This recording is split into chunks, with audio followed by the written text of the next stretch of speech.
deuxième. Ensuite, are you ready?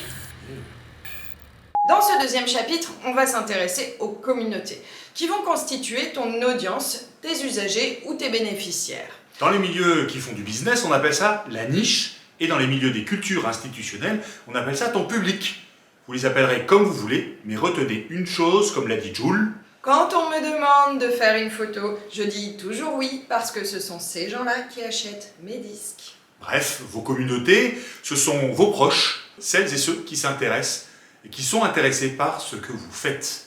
Alors aujourd'hui, les communautés sont hybrides. Elles se retrouvent dans les lieux et sur les réseaux. Elles sont autour de vous et elles sont vos semblables. Il y a eu cette vague des conseils d'administration fleurissant dans les grandes institutions, associations, un collège d'usagers ou d'habitants de quartier.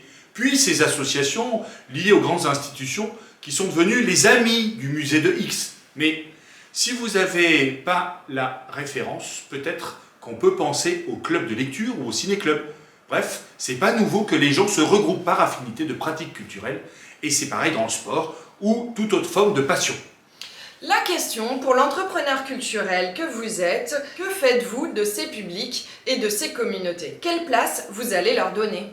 Sachant que si vous avez une communauté physique qui se construit, vous avez tout intérêt à avoir une communauté en ligne aussi. Car en ligne, la communauté aura sûrement plus de croissance.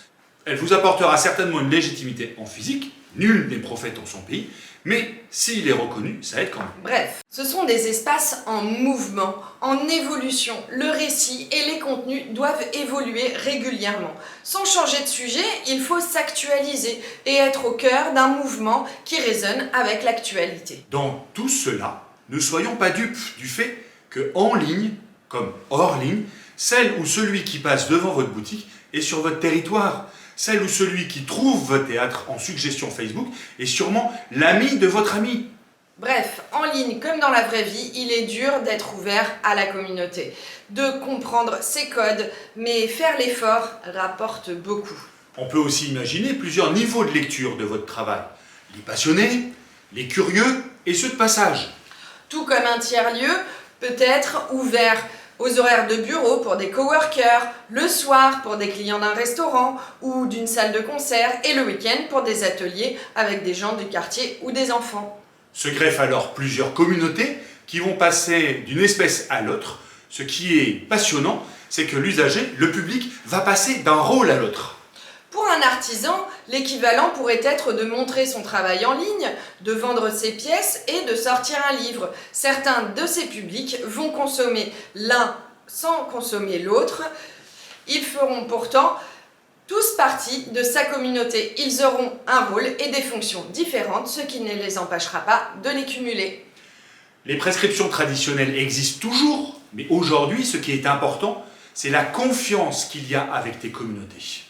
Autrefois, tu regardais un programme télé ou tu allais voir un film parce que Télérama te le suggérait. C'était un gage de sérieux, et en plus, dans ton entourage social, qui lisait aussi Télérama, ton entourage validait ton choix. Aujourd'hui, c'est d'autant plus le cas avec les générations qui sont digitalisées. Bref, alors que la recommandation était descendante, de Paris vers le reste de la France, surtout sur les questions culturelles, maintenant c'est des circuits courts et c'est par niche. C'est soit de bouche à oreille, en mode ami de tes amis, soit c'est l'algorithme qui fait le travail. Les communautés font toutes de la recommandation, au modèle économique en passant par la gouvernance si tu as envie. Avec les communautés, on fait le lien entre la sociologie et l'économie.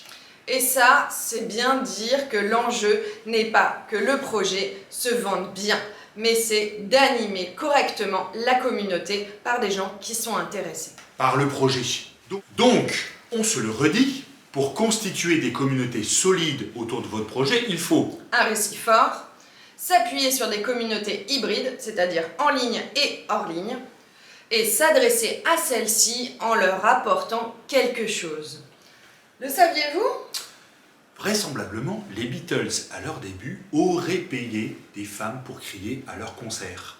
Les hashtags ou les Google Ads font un peu le même rôle. Ils harponnent vos niches. Ils achètent et font converger des communautés vers votre activité. Pixellement vôtre.